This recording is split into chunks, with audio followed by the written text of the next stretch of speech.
இந்த ப்ளூ சட்டை மாறணும் பார்த்துருக்கீங்களா? இன்றைக்கி நம்ம பார்க்க போகிற படம் அப்படின்வார்.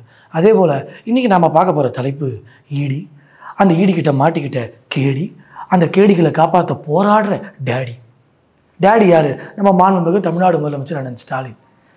பண்ண ஒரு வேலை தவறானது, ஊழல் என்பது நடந்திருக்கா இல்லையா, அந்த ஊழலுக்கான ஒரு முறைகேடு நடந்ததுனால தான் ஈடி உள்ளே வந்திருக்கு. நம்ம மாட்டிக்கணுமே செத்த சாத்திக்கிட்டு போன்ற ஒரு அடிப்படை கூட திமுக இல்லாமல் இன்றைக்கி பண்ணக்கூடிய அந்த ரெண்டாம் கட்ட வேலைகள், பண்ணக்கூடிய அந்த ஈன வேலைகளுக்கெல்லாம் இவங்க நீதிமன்றத்துக்கு ஓடுவதும் அதற்கு வழக்கு தொடர்வதும், அந்த வழக்கில் போய் என்ன சொல்லியிருக்காங்க பார்த்தீங்களா மேடம்? ஈடி பண்ணது சட்டவிரோதம் அறிவிங்க. ஏய், நீ திருடுனது சட்டவிரோதம்டா, திருட்டு பயல. ஈடி நீ பண்ண திருட்டு வேலையை கண்டுபிடிச்சது இது எப்படி தெரியுமா இருக்கும் மேடம்? போலீஸை ஒரு திருடன் கண்டுபிடிச்சா போலீஸை பிடிங்கன்னு சொன்னால் எவ்வளோ கேவலமாக இருக்குமோ அப்படிப்பட்ட கேவலமான வேலை திமுக பார்க்குது. டாஸ்மாக் சார்பாக ஒரு பெட்டிஷன், திமுக கட்சி சார்பாக ஒரு பெட்டிஷன், இந்த அரசு சார்பாக ஒரு பெட்டிஷன். என்னென்னு? இந்த ஈடி பண்ண விசாரணைக்கு சட்டவிரோதமானது, அவங்கள நீங்கள் விசாரணை தொடங்கக்கூடாது, அவங்க சோதனை பண்ணக்கூடாதுன்னு சொல்லி தயவுசெய்து ஆர்டர் கொடுங்கன்னு சொல்லி நீதிமன்றமும் உங்களை போலேயே திருடுத்தனம் பண்ணுவாங்களா? நீதிமன்றம் திருட்டுத்தனத்துக்கும் உடன்பட்டு போவாங்களா? என்ன மேடம் அது அட்டுவழியம்? அட கேவலம் பிடிச்சவனே. 2007 திருட்டுத்தனம் நடக்குது, நீ என்ன மட்டும் ஏன் கேட்குறேன்னு அவங்க கேட்குறாங்க. திருட்டுத்தனம் நடக்கிறதுன்றதை திமுககாரன் ஒத்துக்கிறான். அப்போ ஆனால் பழைய திருட்டை விட்டுட்டு புது திருடரை எங்களை ஏன் பிடிக்கிற அப்படின்னு கேட்குறான்.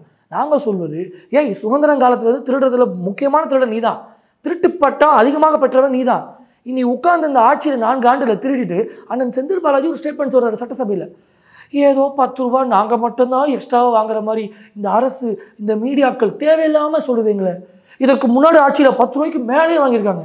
அப்போ நீ 10 ரூபா வாங்குறது தப்பா அண்ணன்? 10 ரூபா பாலாஜி 10 ரூபா வாங்கியிருக்கீங்களா அண்ணன்? 10 ரூபா பாலாஜி. அவன் சொல்ல வர செய்தி புரியுதா? ஒயின் ஷாப்புக்கு போங்க, எல்லாரும் ஒயின் ஷாப்புக்கு போங்க. ஏன் நீங்கள் ஒரு ஒயின் ஷாப் மட்டும் போகிறீங்க? வியாபாரம் சில இடத்துல டல்லாக இருக்குங்க. அதற்காக திமுக காரன் சொல்லக்கூடிய ஸ்டேட்மெண்ட்டு, எல்லா ஒயின் ஷாப்லையும் போய் கேளுங்க, எங்களுக்கு இதான் வேலையா? எந்தெந்த ஒயின் ஷாப்பில் 10 ரூபா வாங்குறான்? பண்ணுறது ஈன வேலை, பண்ணுறது எச்சத்தரமான வேலை. இந்த வேலைக்கு நாங்கள் போய் ஒயின் ஷாப்பாக திரிகிறதா? ஒரு நாட்டு மக்களை குடிக்காதரான்னு சொல்கிற நாட்டை பார்த்துருப்பீங்க. 10 ரூபா எங்கே வாங்குறோம் போய் ப்ரூவ் பண்ணி காட்டு. இந்த மாதிரி செந்தில் பாலாஜி அவர்கள் மேலே இருக்க இன்னொரு விஷயம், அதாவது பெயிலில் தான் இப்போ வெளில வந்திருக்காரு. வரும்போது முதல்வர்கள் தியாகி அப்படின்ற ஒரு பட்டம் கொடுத்ததாக இருக்கட்டும், இப்போ தற்போது கோர்ட்டே கேட்டிருக்காங்க, பெயில் வேணுமா இல்லை உங்களுக்கு மினிஸ்டர் பதவி வேணுமா, நீங்கள் இன்னும் மினிஸ்டர் பதவியில் தொடர்வீங்க அப்படின்னா கண்டிப்பாக உங்கள் பெயிலை ரீகன்சிடர் பண்ணுவோம் அப்படின்ட்டு சொல்லி கேட்டிருக்காங்க.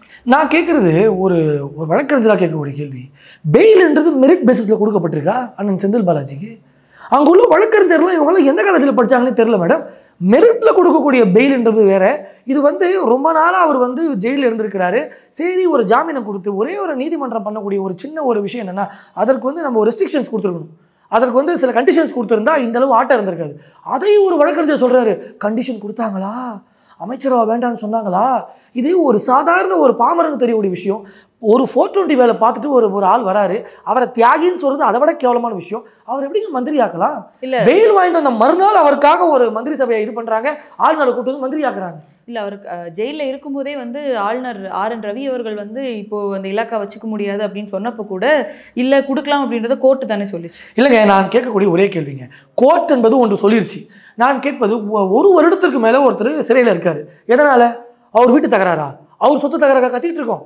மக்கள் வரி பணத்தை ஏமாற்றி மக்களுக்கு வேலை வாங்கி தரேன், உனக்கு நான் டிரைவர் வேலை வாங்கி தரேன், கண்டக்டர் வேலை வாங்கி தரேன்னு சொல்லி லட்சக்கணக்கான ரூபாவை ஏமாற்றி ஒரு ஏமாத்துறாள் தானேங்க திருட்டு பையனுக்கு மந்திரி பதவி கொடுக்க முடியுமாங்க? உடனே திருடர்களுக்கான கூடாரம் திமுக, அதில் எங்களுக்கு எந்த மாற்று கருத்தலாம். ஆனால் ஒருத்தர் 420 வேலை பார்த்து ஜெயிலேருந்து வந்த மறுநாளே நீங்கள் இப்படி மகுடம் சுட்டினா இப்போ மக்கள்லாம் முட்டாளாங்க.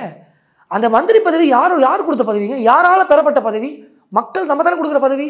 நீ திருடுத்தன என் காசை திருடிட்டு நீ எனக்கு மேலே பதவியில் உட்காந்துக்கிட்டா எப்படிங்க அந்த சாட்சிகளை கலைக்க முடியுமா முடியாதா சொல்லுங்கள்? மந்திரி என்பது ஒரு அதிகாரமிக்க பதவியா இல்லையா? அவர் நினச்ச சாட்சிகளை கலைக்க முடியுமா இல்லையா? லூசுத்தனமான ஒரு வாதத்தை தொடர்ந்து அந்த வழக்கறிஞர்களும் திமுக சார்ந்தவர்களும் பேசிட்டே இருக்கிறாங்க. நாங்கள் கேட்பது, செந்தில் பாலாஜி என்ன வரலாமா கூடாதா? செந்தில் பாலாஜி என்ன அமைச்சராகலாமா கூடாதா? எங்களுக்கு என்ன திருட்டு பசங்க மேலே வன்மம்? நீங்கள் சொல்லுங்களேன். நல்லவங்க மேலே வன்மம் வச்சா பரவாயில்ல, திருடர்கள் மேலே எங்களுக்கு என்னங்க? எங்களுக்கு ஒரு காழ்ப்புணர்ச்சி. பண்ணது 420 வேலை, மக்களை ஏமாற்றி, மக்கள் வரி பணத்தை ஏமாற்றி, ஒரு தேசத்துக்கான குற்றங்க இது. மக்கள் வரி பணத்தை கொள்ளடிக்கிறது என்ன குற்றம்? அந்த புரிதலே இல்லாமல் பைத்தியம் மாதிரி எதையோ ஒன்று பேசிக்கிட்டு அண்ணன் செந்தில் பாலாஜியை பழிவாங்கும் செயல், அண்ணன் பொன்முடிக்கு பழிவாங்கும் செயல், என்ன இது? ஈடி விசாரணைக்கு உள்ள வருதுங்க. இந்த திருடர்களை சட்டை பிடிச்சி கேட்கக்கூடிய, ஈடி மேலே குறை சொல்லக்கூடிய கட்சியாக இருக்கு திமுக.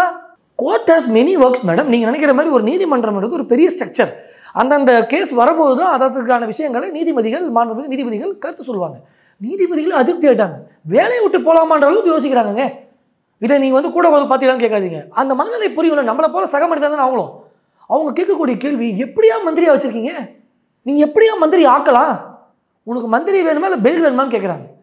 கேட்டால் அதற்கு திமுக வக்கீலுங்க சொல்கிறாங்க, பெயில் என்பது கொடுத்துட்டாங்கன்னா நாங்கள் என்ன வேணால் செய்வோம். என்ன வேணால் செய்வீங்கன்னா என்ன வேணால் செய்வோம்னு சொல்கிறேன். இவன் அந்த சாட்சியை கலைக்க மாட்டான்னு இந்த உலகம் நம்புது. நாங்களும் நம்பணும்னு இந்த உலகம் நினைக்குது. திமுககாரன் நினைக்கிறான். இது எவ்வளோ பெரிய முட்டாள்தனம் மேடம். மக்களை அவேர்னஸ் கொடுக்க வேண்டிய இடத்துல பாரதிய ஜனதா கட்சி இருக்குது.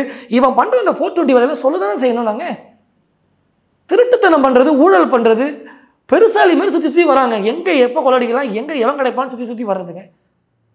சீண்டிப்பார், தொட்டுப்பார். இப்போ நாங்கள் சொல்கிறோங்க, நோண்டிப்பார், தோண்டிப்பார். வசனம் மட்டும் பேசுறிய தலைவா. இங்கெல்லாம் நாரி போய் சுற்றுறாங்களே. மந்திரிகள்லாம் வந்து வேலை பார்க்குற வேலையே இருக்காது போல. அவன் வேலையை பார்க்குறதுக்கு நேரம் சரியா இருக்குது. அங்கே ஒரு ஊழல் குற்றச்சாட்டு, இங்கே ஒரு அசிங்கமாக பேசின குற்றச்சாட்டு, அங்கே பொம்பளை அடிக்கிறது, இங்கே ரவுடிசம் பண்ணுறது, அங்கே கட்ட பஞ்சாயத்து பண்ணுறது. மந்திரிக்கான வேலையை மேடம் இது. மாற்று மாநிலங்களை பார்க்கக்கூடியவங்க எவ்வளோ காரித்து போவாங்க நம்மளை. இப்படிப்பட்ட ஒரு தேர்ட் ரேட்டட் ஃபெலோஸ் எல்லாம் நீங்கள் மந்திரியாக வச்சுக்கிட்டு இப்படி ஒரு ஆட்சியை நடத்திக்கிட்டு இதில் வேற நான் காண்டு ஆட்சி, நாடு போற்றும் ஆட்சி. என்னையா டிவி பார்க்கறது இல்லையா, வீட்டை விட்டு வெளில வர்றது இல்லையா?